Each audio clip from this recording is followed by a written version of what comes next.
Reflection of Transformation Through Art was an art exhibition conducted in April 2011 by the Bureau using drama and art as another mentor for the beneficiaries to express their feelings. During the process of rehabilitation, such psychosocial rehabilitation activities demonstrated a remarkable improvement in de-radicalization.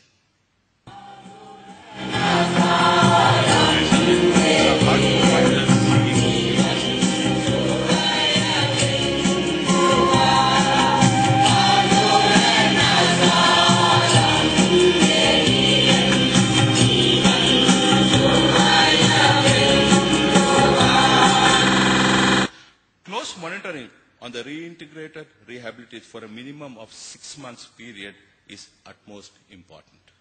Hence, security forces and the local police authorities are monitoring the reintegrated ex-combatants on personalized fashion down to the village level.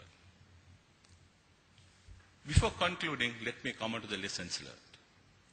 Under rehabilitation process, the transformation from an offensive force in the interest of the national security into humanitarian service with the end of the war made Sri Lankan forces unique in the way in which they embraced the role of rehabilitation.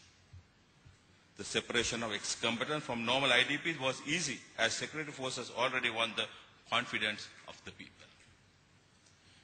Dedicated rehabilitation program which developed to suit the religious and cultural values, customs, traditions and aspirations of Tamil-speaking community became the ideal model. Initial programs were geared towards opening the hearts and minds of the beneficiaries. The majority responded well, which was evidenced through their participation. There was a solid understanding of the needs of the children, and the ethos was, let the child be a child. Former cadres were indoctrinated with vicious stories of the security forces and had developed hatred towards the military. Hence, it was vital for the beneficiaries to be exposed to the uniform.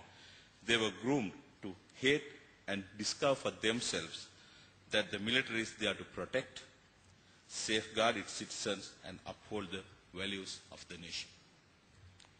Coming on to the lessons on the monitoring. The centers were sheltered only with 500 members for the close monitoring and identification of individual behavior and to assess their level of radicalization.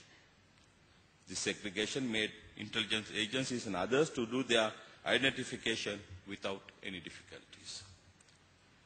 Conduct of psychosocial and socio-economic profiling developed a system for intelligence agencies to monitor ex-combatants during their community rehabilitation phase. Timely conducted community awareness programs cleared the doubts and uncertainties of normal public on beneficiaries. This gave confidence to the beneficiaries to go back home without any fear.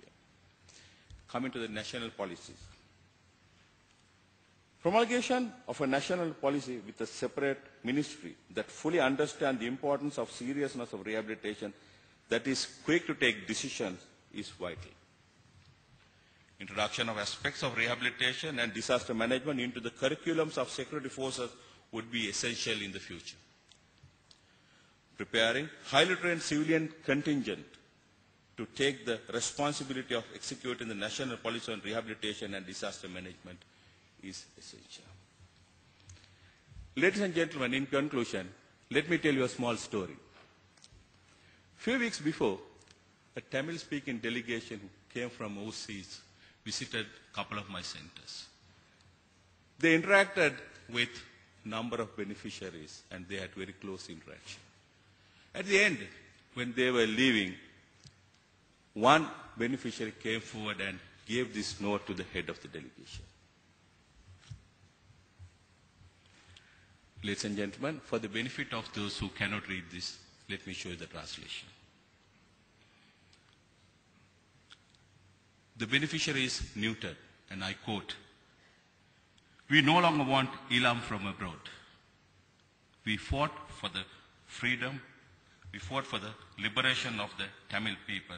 and we will not accept the same people pose a problem for us. In the future, we want all races of people to live peacefully. Stop the battle with the government and work for the benefit of the people. Releasing rehabilitees gets affected by unnecessary overseas agitations. Abandon conflict and work towards reconciliation. We know the pain of war. We will not allow our children to experience the same pain. If possible, work towards the peace and unity. I unquote P. A. Newton on 28 January 2011. Thank you very much, gentlemen.